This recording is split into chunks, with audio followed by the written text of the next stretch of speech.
የፈለገ ጳውሎስ ከላይ ሰላም፣ እንዴት ነህ? ሁሳ እንዴት ነህ? ትላንትና ምን ተፈጥሮ ነው? ትላንትና የእግዚአብሔር ጾታ ሰዎችን እያወዛገበ ስለሆነ በሱ ላይ እያወሩ ነበር እኮ። አይ ወትን አንተ እኔ እያወራሁ እያለ ወረድን። አንድ ስለ ስላሴ አንስቶ መጽሐፍ ቅዱስ የማይለውን ነገር ስላሴ የሚልና ጾታ ምናምን የሚባሉ ነገሮች አሉ። እውቀት የሌላቸው ሃይማኖተኞች ተነስተው የሚገርም መጽሐፍ ቅዱሱ አይናገርም። የማይናገረውን ሰዎች እየተናገሩ እናንተ ደግሞ መጽሐፍ ቅዱሱን የተናገረ እየመሰላችሁ ትወያዩአቸዋላችሁ። እነዚህ ሃይማኖተኞች ውሸታሞች ናቸው። ከመጽሐፉ ውጭ የጻፉት መጽሐፍ ነው። እግዚአብሔር እንዴት ጾታ ይኖር? እግዚአብሔር አይታይምም፣ አልተወለደምም፣ አልሞተምም። ሰው የሆነውን ግን ኢየሱስን ልኮታል። ይሄ እንደውም እናንተ ነቢይ ትሉታላችሁ። አዎ ነቢይም ነው፣ ሰውም ነው። በሱ አማካኝ ቀጥላው ኢየሱስ ፍጡር ነው ብለህ ነው የምታምነው አንተ? ምን አለ መሰለህ መወለድና መፈጠር አንድና ያው አምላክ ፈጠረ ለማለት ነው እንጂ እኛ ተወልደን ነው እንጂ የተፈጠረው አዳም ነው። ከአዳም ሔዋን ተገኘ። አምላክ ማን ነው ብለህ ነው የምታምነው አንተ? አንድ አምላክ ነው። እሱም አምላክ በተለይ በዕብራይስጡ ላይ ያለው የውሃ ይባላል እንጂ አምላክ እግዚአብሔር የሚለው ቃል እንኳን እሱን አይገልጽም። እግዚአብሔር ማለት አምላክ ማለት አይደለም። እግዚአብሔር የግዕዝ ቃል ነው። የግዕዝ ቃል እግዚአብሔር ማለት የዚህ ዓለም ገዢ ወይንም የብሔሮች አምላክ ምናምን፣ አምላክ ደግሞ የሁሉ ነው እንጂ የዚህ ዓለም ብቻ አይደለም። ስለዚህ እግዚአብሔር የሚለው ቃልም አምላክን አይወክለውም።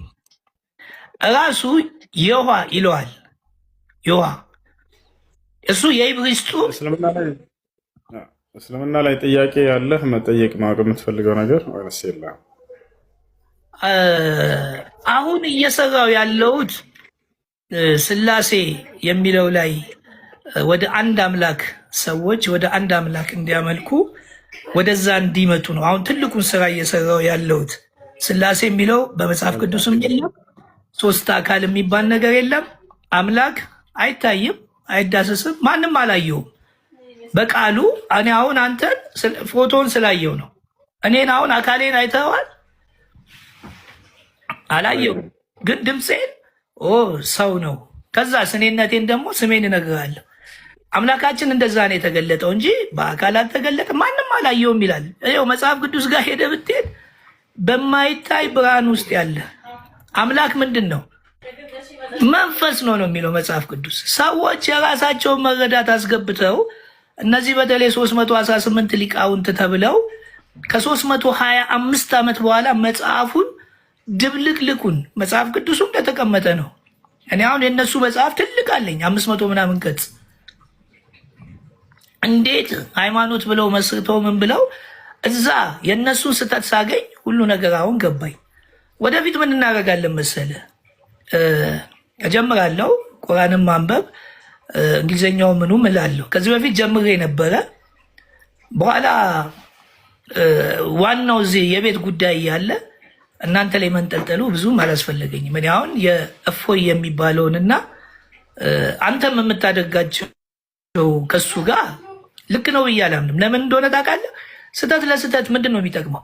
ያንተን እውነት ልወቀው፣ የኔን እውነት ታውቀዋለህ። ከዛስ ወደ አንድ የሚያመጣን ነገር ካለ አለ፣ ከሌለስ ያንተን ስድብ። አሁን ባለፈው አንድ ሰው ተነስቶ ምን አለ መሰለህ?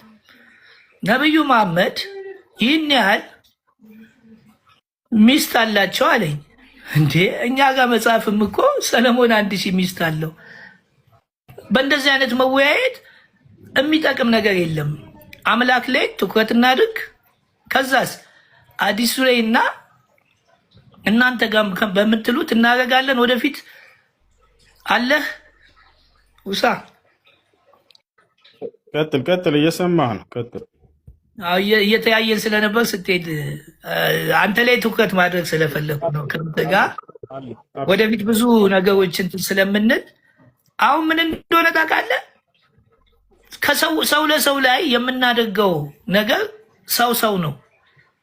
ዛሬ ውሳ እንደዚህ አይነት ሃይማኖተኛ ሆኖ ነገ ደግሞ ሃይማኖትን ትተህ ወይ የሆነ ነገር ልትሆን ትችላለህ። ስለዚህ አንተ ላይ አይደለም ትኩረት ማድረግ ያለብኝ አንዱ አምላክ ላይ በምንድን ነው? ኦኬ አላህ አንድ አምላክ ነው ያስማማኛል። እኔ ሶስት አምላክ ከሚሉ ይህንን ስለተናገርኩ ደግሞ ሙስሊም ሆኖ ብለው በየቪዲዮ ሲሰሩ አይቻለሁ። እኔ ችግር የለብኝም ላመንኩበት ነገር። ነቢዩ መሐመድ ያህል ሚስት አላቸው እንዴ? ዳዊት እና እነ ሰለሞን። ይሄ የብሉይ ኪዳን ብለን የምናላቸው ነገሮች ከሰው ጋር አይደለም። አምላክን ልክ ነው። ከዛስ መጽሐፉን ደግሞ ማስተያየት የሚያግባባን ካለ ያግባባናል። ከዛ ሰው ወደ ወደደው እንዲያነብ ማድረግ። ከዛ ውጭ ይሄ የሆነ ነገር እየተነቀሰ የሚወጣው ውይይት እኔ በህይወት የምጠላው ነገር እሱን ነው። ጀምሬ እንደውም በጣም መወዳቸው ጓደኞች አብሮ አደጎች ሙስሊሞች በቃ እናገናኝህና እናወራለን እንዲህ ሚዲያ ላይ አንተ ብዙ ነገር ያው እስልምናን ከጓደኞች የተነሳ ወዳለሁ ማለት እነሱ አሉ ጥሩ ጥሩ እኔ በጣም እወዳቸዋለሁ። ከዚህ የተነሳ ከእናንተ ጋር ምን እናደርጋለን መሰለ አንዴ የኛው ጉዳይ እንትን ይበል ብዬ ነው። እሺ አንዴ የስላሴ ጉዳይ ይዘጋ ፋይሉ ከዛ እስላምን አንብብ እና እስልምና ላይ ጠይቅ። እንግዲህ እኛ ኢስላም ብሎ ማለት አምላክ አንድና ብቸኛ ነው ብሎ የሚያስተምር መለኮታዊ ሃይማኖት ነው። ያ አምላክ በማንነቱም በምንነቱም አንድ ብቻ ነው። በማንነቱም በምንነቱም ማንም የሚጋራው የለም። ያ አንድ አምላክ ታዲያ ከነቢዩ ሙሐመድ ሰለላሁ ዐለይሂ ወሰለም በፊት የነበሩ ነቢያቶች ሁሉ ሲሰብኩት የነበረው አንዱ አምላክ ብቻ ነው። የአብርሃም የኢስሐቅ የያዕቆብ አምላክ ነው። ለነቢዩ ሙሐመድ ሰለላሁ ዐለይሂ ወሰለም ቃልን የገለጠላቸው እኔ ከአንተ በፊት እነ አብርሃም እነ ኢስሐቅ እነ ያዕቆብን ያስነሳሁ የላኩኝ ነቢይ ማነው አምላክን እያለ የሚናገር የሆነ ነው። ኢና አውሐይና ኢለይከ ከማ አውሐይና ኢላ ኑሕን ወነቢይነ ሚን ባዕዲህ ወአውሐይና ኢላ ኢብራሂመ ወኢስማዒል ወኢስሐቅ ወአዩበ ወዩኑስ ወሃሩን ወሱለይማን ወአተይና ዳውደ ዘቡራ ይላል።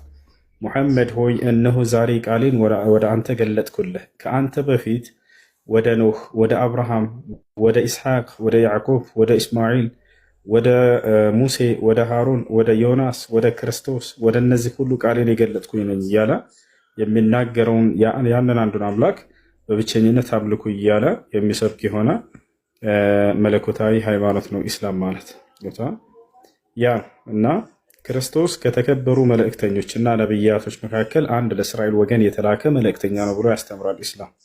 እርሱ እንደማናቸውም ነብያቶች አንድ ነብይ ነው። እጅግ በጣም ላቅ ያለና የተከበረ የሆነ ነብይ ነው። እናቱም ልክ እንዲሁ ከጻድቆች መካከል ነች። አላህ በቁርአን ላይ ጻድቋ ብሎ ጠቅሷታል፣ ንጽኢት ብሎ ጠቅሷታል። ከኃጢአት ከወንጀል ሁሉ አጽድቷታል አንጽቷታልና። ወጣሃረኪ ተብሎላታል፣ አንጽቶሻል አምላክሽ አላህ ብሏታል መልአኩ ገብርኤል ወይንም ጅብሪል።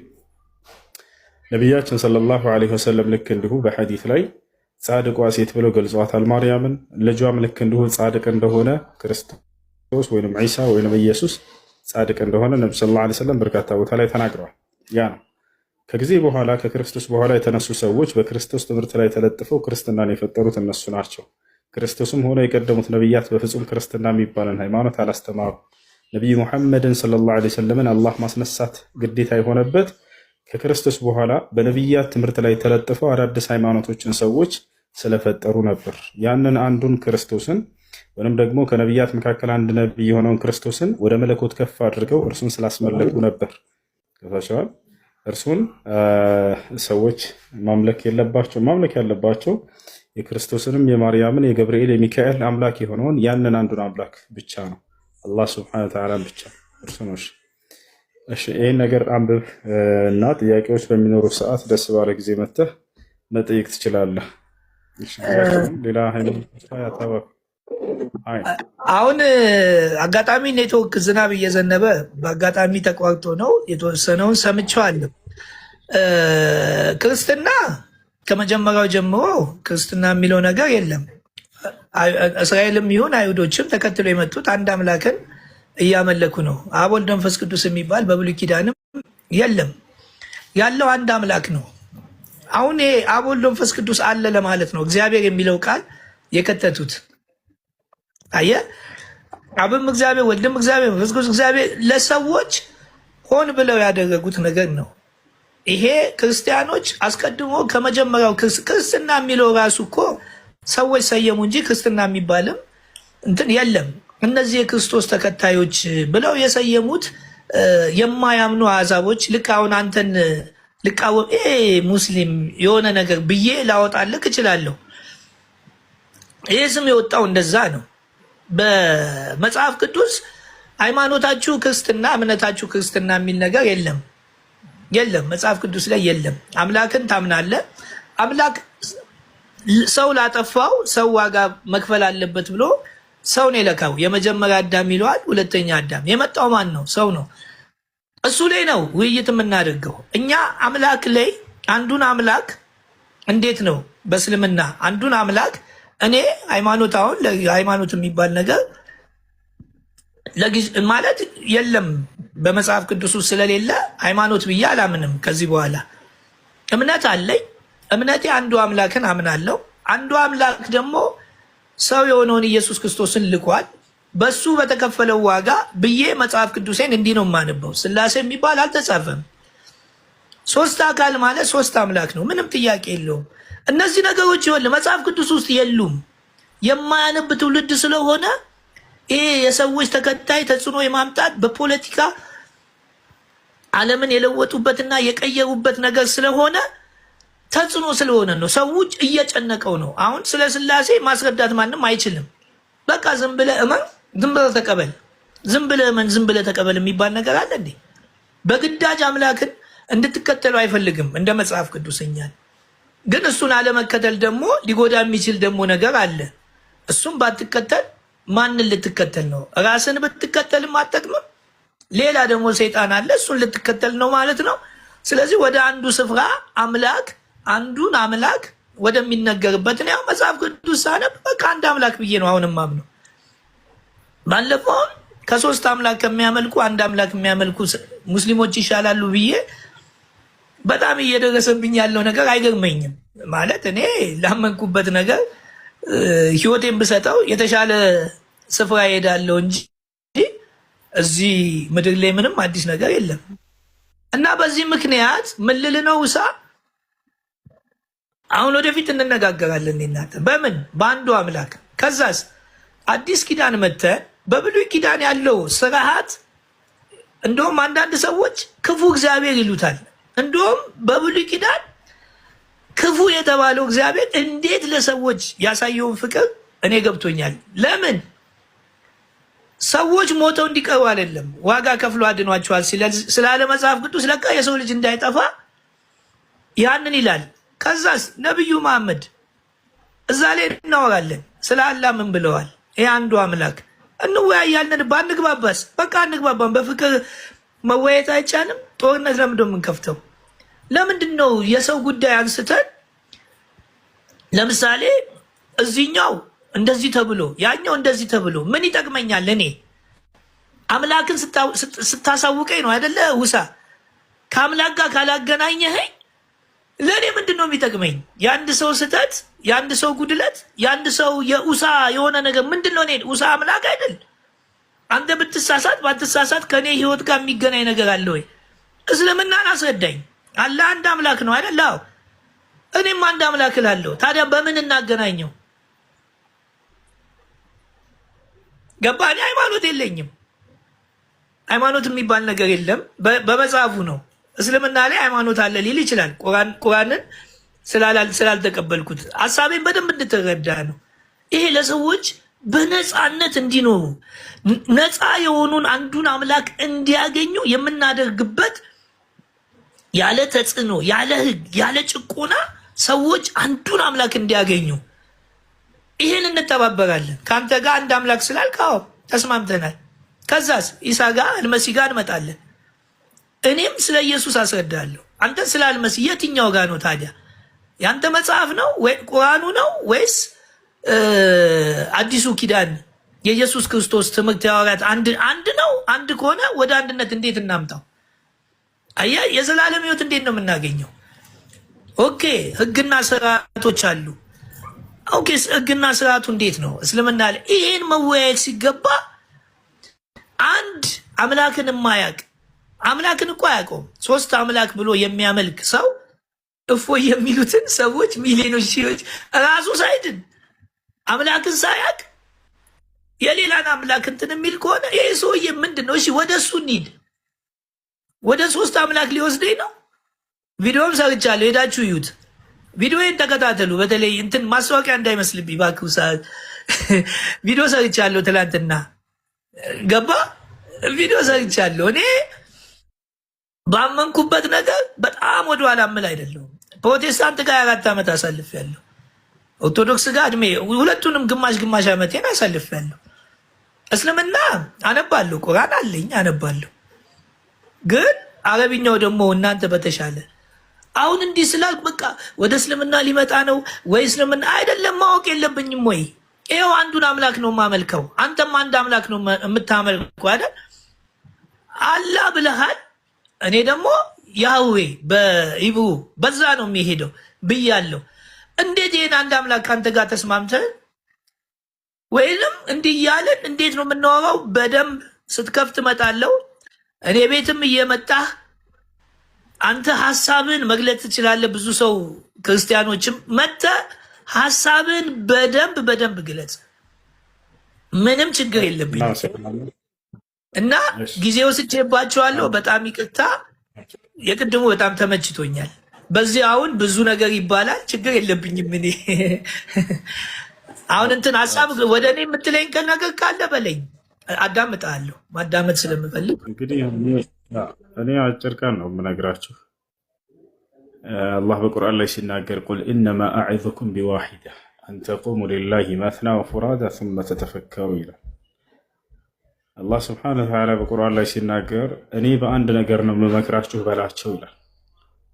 በነጠላም አንድም ሆናችሁ ሁለትም ሆናችሁ ቆም ብላችሁ እንድታስተውሉ እንድታገናዝቡ ነው አለ። ቆም ብላችሁ አስቡ፣ እያመለካችሁት ያለውን አምላክ ያን አንድና ብቸኛ የሆነው በአንድነቱ ላይ ሶስትነት የሌለበት ያለ ዘላለም ሕያው የሆነው በሕያውነቱ ላይ ሞትነት የሌለበት ያን መለኮት ብቻ የሆነውን በሁሉ ባህሪው በመለኮትነቱ ላይ ሰውነት የሌለበት ያን ፈጣሪ ብቻ የሆነው በፈጣሪነቱ ላይ ፍጡርነት የሌለበት ያን ጌታ ብቻ የሆነውን በጌትነቱ ላይ ባርነት የሌለበት ያን ኃያልና አሸናፊ የሆነውን በኃያልነቱና በአሸናፊነቱ ላይ ተሸናፊነት የሌለበት መገደል፣ መሰቀል፣ መቀበር፣ መነሳት እንዲህ አይነት ነገር በፍጹም የሌለበት ያን አንድና ብቸኛ የሆነውን አምላክ አላህ ሱብሓነሁ ወተዓላ የአብርሃም የኢስሐቅ የያዕቆብን አምላክ እንድታመልኩ ጥሪ እናደርግላቸዋለን። ሰማያትን የፈጠረ ምድርን የፈጠረ በመካከላቸው ያሉ ፍጥረታቶችን ሁሉ ያስገኘ ረቡ ሰማዋት ወልአርድ ወማ በይነሁማ የተባለው የሰማያትና የምድር በመካከላቸው ያለው ፍጥረት ሁሉ ጌታ ተብሎ የተገለጸ ነው።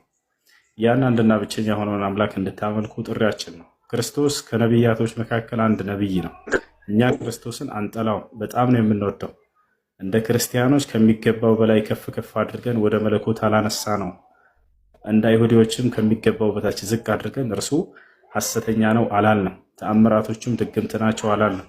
እርሱ የዝሙት ልጅ ነው አላልንም። ይልቁንስ እርሱ በአምላካችን በአላህ ጥበብና ኃይል በተአምራዊ መንገድ የተገኘ ነው። ያለ ወንድ ዘር ፈሳሽ ከሴት ብቻ አምላክ አላህ ስራውን በእርሱ ላይ ሰርቶ አስደናቂነቱን አላህ የገለጸበት የሆነ ትልቅ የአላህ ስብሐነሁ ወተዓላ ጥበብ ነው ክርስቶስ። አላህ ተአምር ብሎ ገልጾታል ክርስቶስን። ወጀዐልነ ብነ መርየመ ወኡመሁ አየተን ይላል። የማርያምን ልጅ ክርስቶስንና እናቱንም ጭምር ድንቅ ተአምር አድርጌያቸዋለሁ ይላል። አያችሁ፣ እነዚያ ይሁዲዎች ይሄንን አያምኑ። እርሱ በዝሙት በጣሉ የሰራቸውን ድንቅ ተአምራቶችንም እነዚህ ተአምራቶች ሳይሆኑ ድግምት ናቸው አሉ። ልክ እንዲሁ እርሱንም አንተ ሐሰተኛ ነህ እውነተኛ አይደለህም አለ። ነገር ግን አምላክ አላህ ሱብሓነሁ ወተዓላ ይህን ሁሉ መለሰባቸው። እርሱ ትክክለኛ የእኔ መልእክተኛዬ ነው አላቸው። እርሱ ድግምትን ሳይሆን ድንቅ ተአምራቶችን ነው የሰራው አላቸው። እርሱ በዝሙት የመጣ ሳይሆን በእኔ ቃልና በእኔ መንፈስ የተገኘ ተአምራዊ የሆነ ፍጡሬ ነው ብሎ ገለጸው አላህ ሱብሓነሁ ወተዓላ። አያችሁ፣ እነዚህን ነገራቶች ይዘው ደግሞ ከዛኛው ጠርዝ ይዘው ክርስቲያኖች እርሱን ወደ መለኮት ከፍ አደረጉት። ነገር ግን ነቢያችን ሰለላሁ ዐለይሂ ወሰለም አላህ መልአክ ግድ ሆነበት።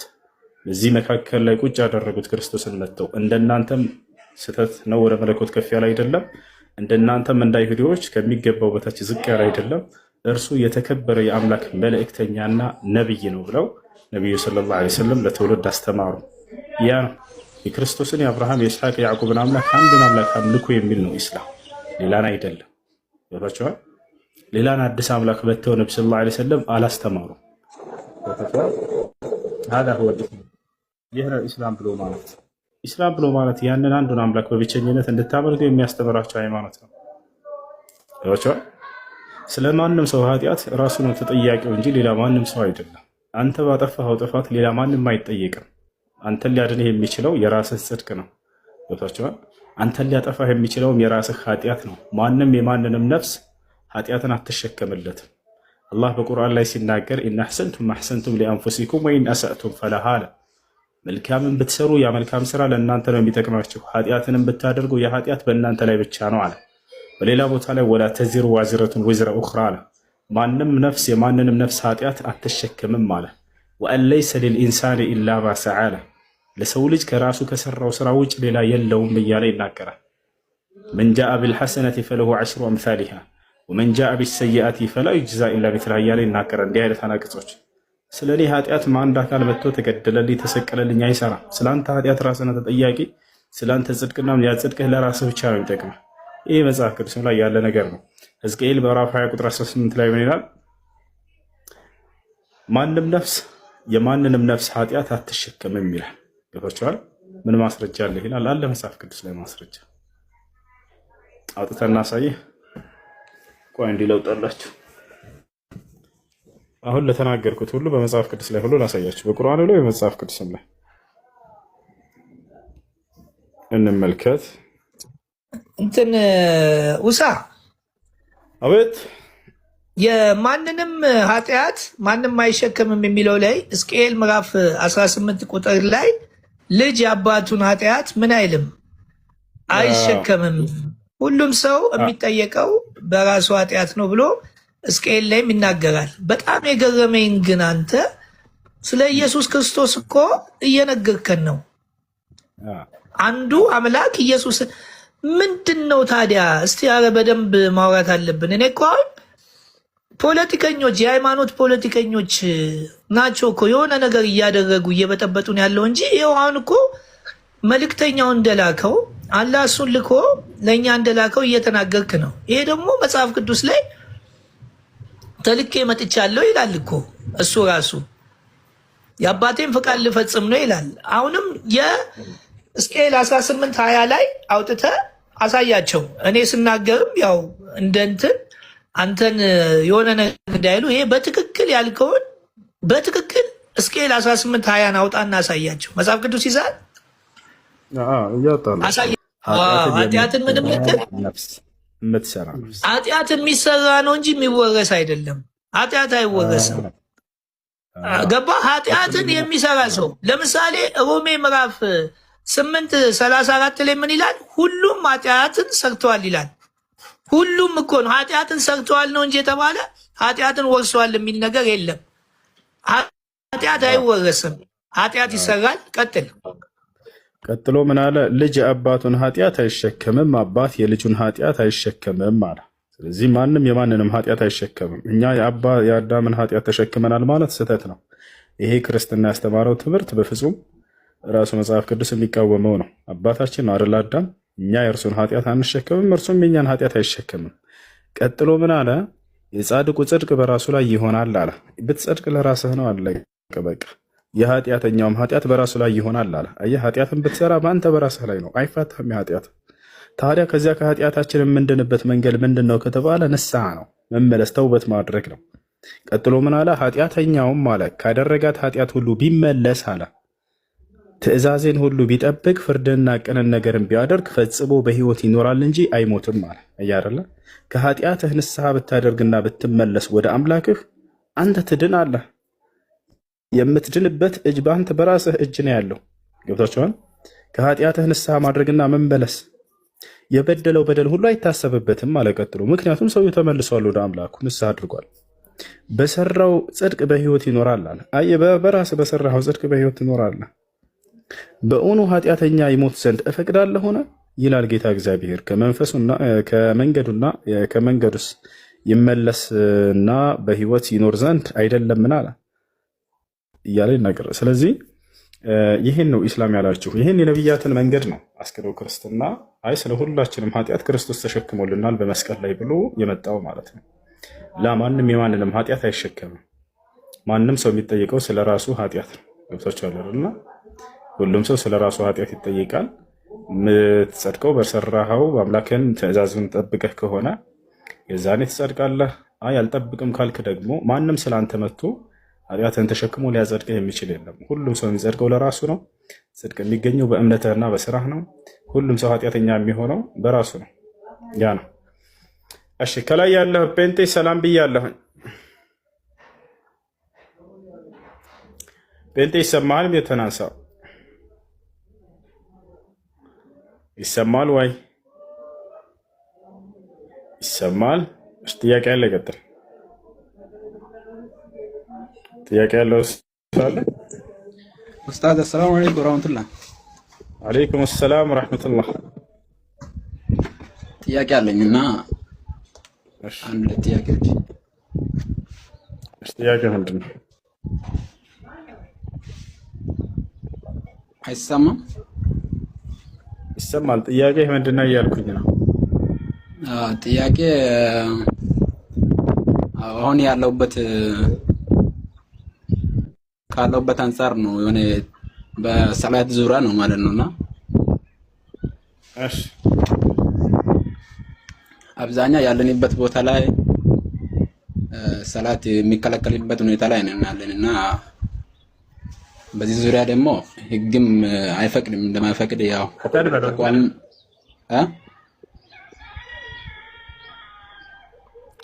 ፈጠን በል አየ ህግም እንደማይፈቅድ ያው ተቋሙም መጀመሪያም ገልጾታል።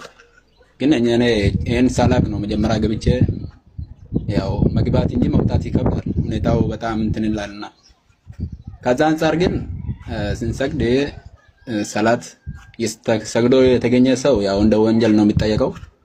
ጥያቄም በጣም ከባድ ነው እና እኔ ደግሞ በብዙ ሲስተሞች ሌላ ቦታ ቀይረህ መስራት ሶላትን የሚከለክል ድርጅት ከሆነ ሌላ ቦታ ቀይረህ መስራት፣ ስራ አፈላልግ። ሌላ ቦታ ተንቀሳቀስ። አንተ ዛፍ አይደለህም፣ ሰው ነው። ያስ አሁን ሁኔታን አላወቅም መሰለኝ እና ከዛ አንፃር ያው እኔ ብዙ ጥያቄ ጠይቄያለሁ እስከዛሬ በረመዳን ዙሪያም የጠየቁን ነው የመጣሁት አሊሞችን ማለት ነውና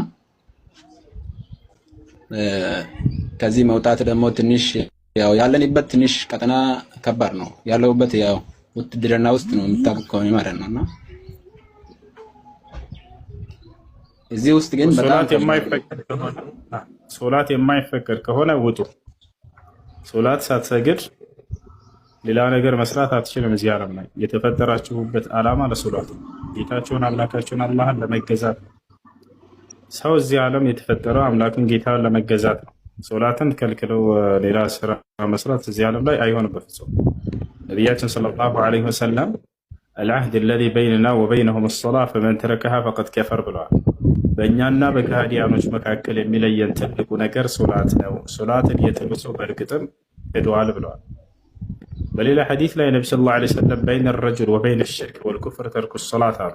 በሰውየውና በክህደት መካከል ያለው ሶላት ነው። ሶላትን ከተወ ከእምነት ወደ ክህደት ተሸጋግሯል ብለው ተናግረዋል።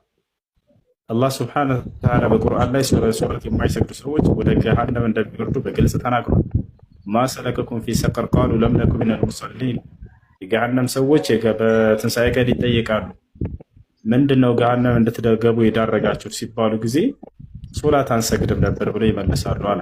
ስለዚህ ሶላት የማይሰግድ ሰው ከካህዲያኖች ጋር አብሮ ገሃነም እንደሚወርድ በቁርአን ተገልጿል። ስለዚህ ሶላትን የማትሰግዱበት የትኛው ዓለማዊ ስራ አይጠቅማችሁም። ከጌታችሁ ርቃችሁ ምንም አይነትን ስራ አትስሩ እዚህ ዓለም። እሺ ያው በዚህ ዙሪያ ነው ያው መቼስ ከዚህ እስኪንወጣ ድረስ ግን ያለ ማድረግ ያለብን ነገር ያው እስከዛሬ እያደረግኩ ነው። ምክንያቱም በተለያየ ሲስተሞች ተጠቀምኩ ነው እየሰገድኩ ያለው እስከዛሬ። አላህ ብሎኝ ከዚህ እስከሚወጣ ድረስ ማለት ነው። ነገር ግን ያው ሁለተኛ ጥያቄ ደግሞ በዚህ የተያዘው ነገር ነውና በሚንበላ ስጋ ነበር። ስጋ ይበላል። ያ ስጋ ደግሞ የሚታረደው ዝም ብሎ ነው የሚታረደው። ያንንስ መብላት እንዴት ነው የሚታየው ነው? እሺ ስጋ በአላህ ስም የታረደ መሆን አለበት። በአላህ ስም የታረደ መሆን አለበት። ከአላህ ስም ውጭ በሌላ ስም የታረደ ስጋ አይበላም። አላህ በቁርአን ላይ ሲናገር ተኩሉ ሚማ ذكر اسم الله عليه ይላል። በእርሱ ላይ የአላህ ስም ተወስቶበት የታረደ ከሆነ ብሉ ብሏል። ወላ ተእኩሉ ሚማ ለም يذكر اسم الله عليه ብሏል። በእርሱ ላይ የአላህ ስም ሳይወሳበት የታረደ ከሆነ ደግሞ እንዳትበሉ ብሏል።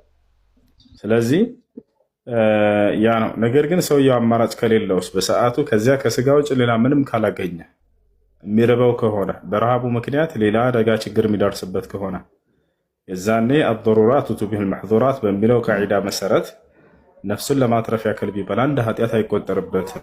አላህ ሱብሓነሁ ወተዓላ በሱረት አልማኢዳ ላይ የማይፈቀዱ የስጋ አይነቶችን ከገለጸ በኋላ ፈመን የጦረ ብሎ ተናገረ። ነገር ግን የተቸገረ ሰው ከሆነ ከዚያ ውጭ በፊቱ ካላገኘ ነፍሱን ሊያጣ ከሆነ ሰውየው በረሃብ ምክንያት ነፍሱን ለማዳን ያክል ወሰን ሳያልፍ ድንበር ሳያልፍ ቢበላ ችግር የለበትም፣ በእርሱ ላይ ወቀሳ የለበትም ብሎ ተናግሯል። እሺ በጣም አመሰግናለሁ። እሺ ያቀለ ቀጥል። ሰላም አለይኩም ወራህመቱላሂ ወበረካቱ። ሰላም። እሺ የጅብ ስጋ ይፈቀዳል ነው ይላል። አንበላህም፣ አብሽር እንዳፈራ። እሺ ቀጥል። እሱ ሰላም ነክ? ደህና ነኝ አልሐምዱሊላህ። አለን አልሐምዱሊላህ። የሆነች ትንሽ ጥያቄ ነበር። እሺ ጥያቄ ምንድን ነው? ለምሳሌ ከባለቤቴ ጋር ተኝቼ ላይክ ለማንዬ ሻወር ይገባል እንዴ? ባል ከሚስቱ ጋር ተኝቶ ግንኙነት ካደረጉ የሚፈሰው ፈሳሽ መንይ ይባላል። እርሱ ሻወር ያስወስዳል። ግንኙነት ሳናደርግ ለምሳሌ አለ አይደል መሳሳም ምናምን ብቻ ከሆነ ብልት ከብልት ጋር ካልተነካካ ሻወር የለበትም፣ መዝይ ነው እሱ። ብልት ከብልት ጋር ከተነካካ ግን የዘር ፈሳሽ ከፈሰሰ መንይ ነው እሱ፣ ሻወር ያስወስዳል። እናታችን አይሻ በዚህ ጉዳይ ተጠይቀው ነበር። ሰሃቦች መካከል ኺላፍ ተፈጥሮ ነበር። ሁለት ሀሳብ ሆነ። ግማሽ ሰሃቦች ምን አሉ? ብልት ከብልት ጋር በመነካካቱ ብቻ በፍጹም ሻወር አያስወስድም፣ ብልትን ማጠብ ብቻ በቂ ነው አሉ። ሌሎች ደግሞ ምክንያቱም የግዴታ ያኔ ቃሉን ልናገረው ብልት ከብልት ውስጥ ካልገባ በመነካካቱ ብቻ ሻወር አያስወስድም ብለው ተናገሩ። ሌሎች ደግሞ አይ ባይገባም ራሱ ብልት ከብልት ውስጥ በመነካካቱ ብቻ የዘር ፈሳሽ ከፈሰሰ ሻወር ያስወስዳል አሉ። በዚህ ጊዜ ሰሓቦች ወደ እናታችን አይሻ ጋር ሄደው ጠየቋት። እንዴት ነው ሲሏት ጊዜ ኢዘ ልተቀል ኺተታን ፈቀድ ወጀበል ጉስል አለቻቸው። ብልትና ብልት ከተገናኙ ትጥበት ግድ ሆኗል አለች። ስለዚህ ግዴታ መግባት አይጠበቅበትም። ኦኬ በጣም አመሰግናለሁ። አይ ብዙ ሰው መጠየቅ ይፈራል እንጂ ጥያቄ ሆኖበታል። ለዛ ችግር ኢስላም ሁሉን ነገር ያስተምራል። እንዲህ አይነት ትምህርት አሁን ሌላ መጽሐፍቶች ላይ አታገኙም። ሌላ መጽሐፍት ላይ እንዲህ ማብራሪያዎችን አታገኛቸውም። በኢስላም ብቻ ነው። ታውቃላችሁ የዘር ፈሳሽ አይነቶች 3 አይነት እንደሆኑ ከሰው ልጅ የሚወጡት ይታወቃሉ። ምን አይነት ናቸው? ከኢስላም ውጭ ሌላ መጽሐፍቶች ላይ አታገኟቸውም። መንይ፣ መዝይ፣ ወድይ እነዚህ 3ቶችን የሚገልጻል ላይ የለም። በኢስላም ብቻ ነው የተገለጸው። ዝም ብሎ ግን የዘር ፈሳሽ ይላል። እንዲህ ይለያያሉ እኮ ከሰውነታችን የሚወጡ እነዚያን የሚገልጸው ኢስላም ብቻ ነው። ሌላ አያውቃቸውም። ሌላ መጽሐፍቶች ያውቃቸዋል የሚለኝ ካለ መግባት ይችላል።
አደም ከተፈጠረ አንስተው እስከ ዘመኑ ፍጻሜ ድረስ ያለ ትውልድ ሁሉ ቆሞ ስለ ቁርአን ክብር ቢናገር ወላሂ العظيم ቅንጣት ያክል እንኳን የቁርአንን ክብር አልገለጸም። እንደ አምላክ ስለ እርሱ የተናገረ የለም እያልኳቸው እኮ ነው። ያ ሰላም ወኢነሁ ለዚክሩን ለከ ወሊቀውሚክ ሙሐመድ ሆይ ይህ ቁርአን ለአንተና ለህዝቦችህ ትልቅ ክብር ነው ይላል። ያ ሰላም ወላሂ ክብራችን ነው ቁርአን። እንዲህ እዚህ ዓለም ላይ አሁን ምን ጸጋ አለ ከተባለ የነቢያት አስተምሮ ቅሪት ቁርአን ከላሙ ረቢ ያሉ ነብዩ ሰለላሁ ዐለይሂ ወሰለም ኢነ ቁረይሸን መነዐትኒ አን ኡበልገ ከላም ረቢ ይሉ ነበር። ቁረይሻውያኖች የጌታዬን ቃል ቁርአን እንዳላደርስ ከለከለችኝ ብለው ተናገሩ። ነቢያችን ሰለላሁ ዐለይሂ ወሰለም ለቁርአን ሲነበብ ጊዜ በጣም ያለቅሱ ነበር። አብዱላህ ብን መስዑድ ከዕለታት አንድ ቀን ነቢያችን ሰለላሁ ዐለይሂ ወሰለም ይቅራ ዐለይሂል ቁርአን አሉት። በእኔ ላይ ቁርአንን አንብብልኝ አሉት። አብዱላህ ብን መስዑድ በጣም ተገረመ። ነቢዩ ሰለላሁ ዐለይሂ ወሰለም ቁርአን የወረደላቸው ራሳቸው ያ ነቢይ ዝቅ ብለው ከተማሪዎቻቸው ጋር ቁርአንን መስማት ሲፈልጉ ሲያይ በጣም ደነገጠ። አቅረኡ ዐለይከ ወዐለይከ ወንዚል ያ ረሱለላህ አላቸው። እንዴ ቁርአን በእርሶ ላይ ወርዶ እኔ እንደገና ለእርሶ አነባለሁ እቀራለሁ አንቱ የአላህ መልእክተኛ አላቸው። ነብዩ ሰለላሁ ዐለይሂ ወሰለም ምን አሉት? ኢኒ ኡሂቡ አን አስመዐሁ ሚን ገይሪ አሉት። እኔ ከሌሎች ስሰማው ደስታለሁኝና እቀራ ዝም ብለህ አሉት። አብዱላህ ብን መስዑድ ታዲያ ምን አለ? ፈበደእቱ አቅረኡ ሚን ቢዳየት ሱረት ኒሳ ከሱረት ኒሳ ወይንም የሴቶች ምዕራፍ ከሚለው አራተኛውን ምዕራፍ ከመጀመሪያው ጀምሬ መቅራት ጀመርኩኝ አለ። ሐታ ኢዛ ወሰልት ኢላ ቀውሊ ሱብሓነሁ ወተዓላ فكيف إذا جئنا من كل أمة بشهيد وجئنا بك على هؤلاء شهيدا قال النبي صلى الله عليه وسلم حسبك الآن فرفعت عيناي إلى عين رسول الله صلى الله عليه وسلم فإذا عيناه تذرفان كسورة النساء جمر مقرات جمر كنيالة سكرا ራሱን ዝቅ አድርጎ ነው ወደ ታች መቅራት የያዘው አብዱላህ ብን መስዑድ። ነብዩ ሰለላሁ ዐለይሂ ወሰለም እየሰሙት ነው እያዳመጡት ነው ቁጭ ብለው። ሐታ ኢዛ ወሰልቱ አለ በደረስኩኝም ጊዜ አለ የቱ ጋ ፈከይፈ ኢዛ ጅእና ሚን ኩሊ ኡመትን ቢሸሂድ ወጅእና ቢከ ዐላ ሃኡላኢ ሸሂዳ የሚለው አንቀጽ ላይ ስደርስ ሐስቡከ አልአን አሉኝ አለ አብዱላህ ብን መስዑድ። አሁን በቃ አሉኝ። እንዲህ ባሉኝም ጊዜ አይኖቼን ወደ አይናቸው ቀጥ አድርጌ ስመለከት አይናቸውም እያነባች ነበር አሉ አብዱላህ ብን መስዑድ። እያለቀሱ ነበር ነብዩ ሰለላሁ ዐለይሂ ወሰለም። ጺማቸው እንዳለ በእንባ እርሷል። ነቢያችን ሰለላሁ ዐለይሂ ወሰለም ቁርአንን ሲሰሙ በጣም ያለቅሱ ነበር። ከማንም በላይ ቁርአንን የተረዱት እርሳቸው ናቸው ነው። ገብታችኋል? فكيف إذا جئنا من كل أمة بشهيد وجئنا بك على هؤلاء شهيدا የሚለው አንቀጽ ነው። እዚህ ጋር ሲደርስ ነው በጣም ያለቀሱት ነብዩ ሰለላሁ ዐለይሂ ወሰለም። فكيف إذا جئنا من كل أمة بشهيد ከእያንዳንዱ ትውልድ መስካሪዎችን በመናመጣ ጊዜ ነገሩ እንዴት ይሆናል ይላል አላህ። የትንሣኤ ቀን ስለሚሆነው እየተናገረ ነው። ወጅእና ቢከ ዐላ ሃኡላኢ ሸሂዳ አንተንም ደግሞ በእነዚህ በትውልዶችህ ላይ መስካሪ አድርጌ በማመጣህ ጊዜ ሙሐመድ አላቸው። የዛኔ የትንሣኤ ቀን ሁሉም ነቢይ በትውልዱ ላይ እንዲመሰክር ይጠራል። እያንዳንዱ ነቢይ ከነ ትውልዱ ከአላህ ፊት ይቆማል ለሂሳብ ለምርመራ። ኑህ ይመጣል፣ ህዝቦቹ ከፊቱ ይቆማሉ። ኢብራሂም ይመጣል፣ ህዝቦቹ ከፊቱ ይቆማሉ። ሙሳ ይመጣል፣ ህዝቦቹ ከፊቱ ይቆማሉ። ዒሳ ይመጣል፣ ህዝቦቹ ከፊቱ ይቆማሉ። ነብዩ ሰለላሁ ዐለይሂ ወሰለም ይመጣሉ፣ ህዝቦቻቸው ከፊታቸው ይመጣሉ። ከዚያ በኋላ አላህ ሱብሓነሁ ወተዓላ ይጠይቃቸዋል። ኑህ ሆይ ወደ ነቢያት ወደ እነዚህ ህዝቦች ልኬህ ነበር፣ እኔን በብቸኝነት እንዲያመልኩ ማስተምር ብዬህ ነበር፣ አድርሰሃል የላኩህን መልእክት ይለዋል። ፈለነስአለነ አለዚነ ኡርሲለ ኢለይሂም ወለነስአለነ አልሙርሰሊን እንዳለው አላህ ማለት ነው። እነዚያን የላኳቸውን ነቢያቶችን ገና ጠይቃቸዋለሁኝ የተላኩላቸውንም ህዝቦቻቸውንም ገና ጠይቃቸዋለሁ ብሎ እንደተናገረው ከዛ ይጠይቃል ነው። አዎ ጌታዬ ልከኸኛል፣ አድርሻለሁኝ፣ አድርስ ያልከኝ መልእክት ብሎ ይናገራል። አድርሰህላቸዋል? አዎ አድርሼላቸዋለሁ ብሎ ይመሰክራል። ይህን እየተናገረ ነው አላህ አሁን በሱረት ኒሳ ላይ ያለው እያንዳንዱን ህዝብ የሚመሰክርበትን ነቢይ በማስመጣበት ጊዜ አንተም በህዝቦችህ ላይ መስካሪ ሆነህ በምትመጣ ጊዜ ነገሩ እንዴት ይሆናል የዛኔ እያለ አላህ ራሳችንን ቆም ብለን እንድናስብ በጥያቄ መልክ ይህን አንቀጽ አወረደው። ታዲያ ምን አለ አላህ ቀጥሎ? የውመኢዚን አለ የዛኔም አለ የወዱ ለዚነ ከፈሩ ወዐሰው ረሱል ለው ቱሰዋ ቢሂም ልአርድ ወላ የክቱሙን አላህ ሐዲሳ። ያሰላም የዛኔ አላህን የካዱ ሰዎች እንዲሁም መልእክተኛውን ያመፁ ሰዎች ምድር በእነርሱ ላይ የሆነ በቃ በትገለበጥባቸውና በተሸፍናቸው ይመኛሉ አለ። በቃ ወላ የክቱሙን አላህ ሐዲሳ አላህን አንዲትንም ወሬ መደበቅ አይችሉም። የዛኔ ሲያወሩት ሲሰሩት የነበረውን ስራ መደበቅ አይችሉም።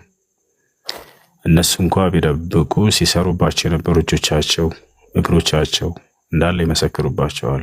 ከማ ቃለ ሱብሓነሁ ወተዓላ የውመ ተሽሀዱ ዐለይሂም አልሲነቱሁም ወአይዲሂም ወአርጁሉሁም ቢማ ካኑ የክሲቡን አለ። እንደ አጠቃላይ ያ ነው። በዛ ኑህ ዐለይሂ ሰላም ይጠይቃል። አዎ አድርሻለሁኝ ይላል። የሚገርማችሁ ከዚያ በኋላ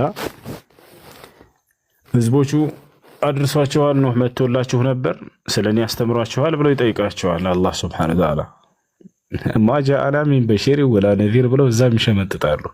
አረ ጭራሽ አልመጣም ማናቀውም ይላል። አንድም ነብይ የሚባል ሲጀምር አላየንም አልመጣልንም ይላሉ። ሚን በሺር ወላ አንድም አብሳሪም ማስጠንቀቂያም ነብይ አላየንም አልመጣልንም።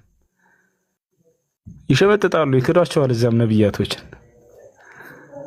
ከዛ ኑህን አላህ እያወቀ ይጠይቀዋል። እንዴ አላደረስክም ማለት ነው? ያው አላደረሰንም እያሉ እኮ ነው ይለዋል። አረ ጌታ ያደርሻለሁኝ ይላል።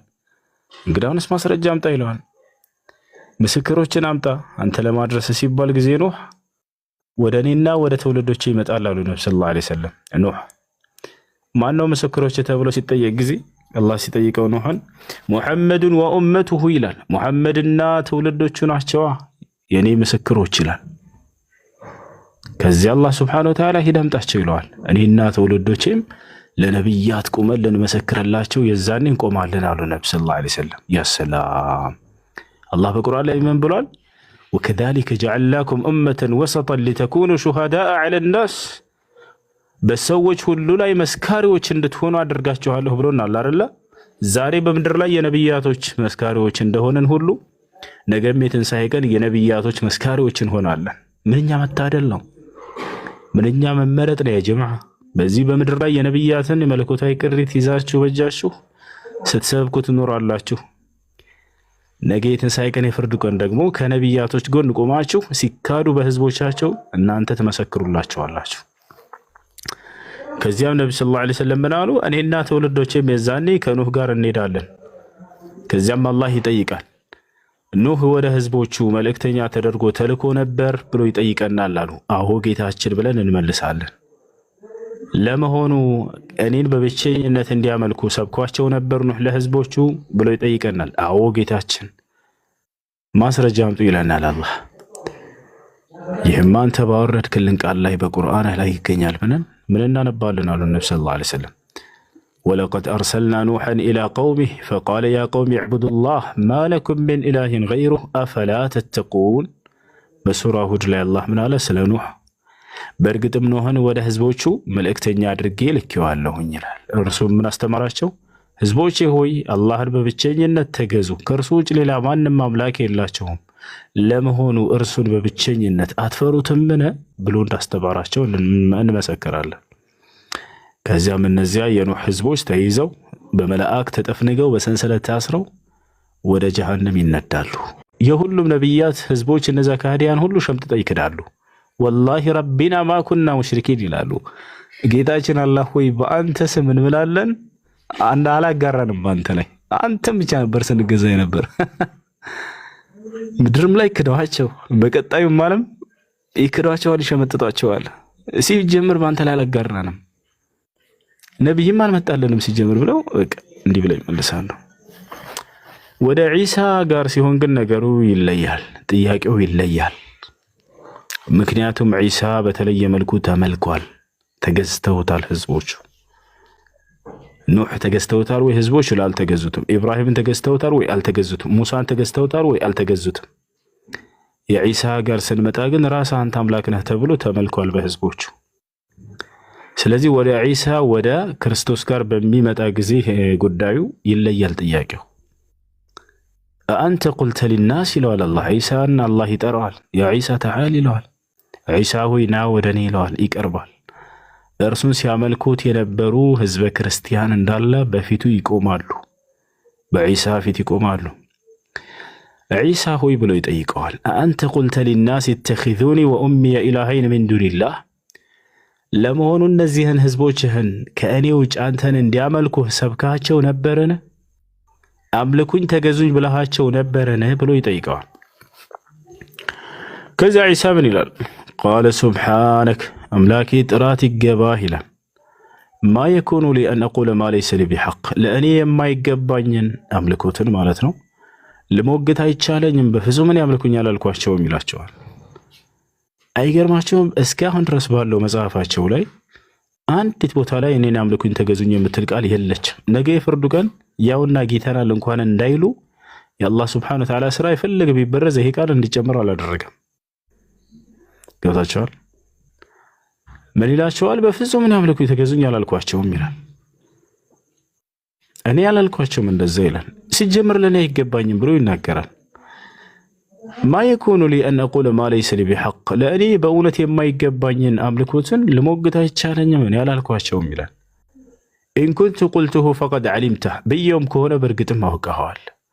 ተዕለሙ ማ ፊ ነፍሲ ወላ አዕለሙ ማ ፊ ነፍሲክ ይላል። አምላኬ አላህ ሆይ በእኔ ውስጥ ያለውን ሁሉ አንተ ታውቃለህ፣ በአንተ ውስጥ ያለውን ግን እኔ ላውቅ አይቻለኝም ይላል። ኢነከ አንተ ዓላሙል ጉዩብ፣ አንተ የሩቅን ደብቅን ነገር ሁሉ አዋቂ የሆንክ አምላክ ነህና ይላል። ከዚያ ዒሳ ይቀጥላል፣ ይመሰክርባቸዋል በህዝቦቹ ላይ ሲያመልኩት በነበሩ ክርስቲያኖች ላይ ምን ይላል? ማ ቁልቱ ለሁም ኢላ ማ አመርተኒ ብሂ አን ያዕቡዱላህ ረቢ ወረበኩም፣ አንተ ያዘዝከኝን ቃል እንጂ አላልኳቸውም። እኔም ያልኳቸው አንተ እንድነግራቸው የሰጠህ ቃል የእኔንም የእናንተንም አምላክ ጌታ የሆነውን አላህን አምልኩ ብቻ ነው ያልኳቸው ይላል። ያሰላም አሁን ላይ ያለው መጽሐፋቸው ላይ አዎ በደንብ አለ አስተዋለ ሰው ዮሐንስ ወንጌል ምዕራፍ 20 ቁጥር 17 ወደ አምላኬ ወደ አምላካችሁ አርጋለሁ ብሎ ተናገረ። ያው በቁርአኑ ላይ ምን ይላል? ወደ አምላኬንና አምላካችሁን አምልኩ ብቻ ነው ያልኳቸው ብሎ ተናገረ። ገብታችኋል? ይሄ ነው ወየውመል ቂያመቲ የኩኑ ዐለይሂም ሸሂደን አላህ፣ የትንሣኤ ቀንም ሲያመልኩት በነበሩ ሰዎች ላይ ገና ይመሰክርባቸዋል ክርስቶስ ብሎ ተናግሯል አላህ። ويوم القيامة يكون عليهم شهيدا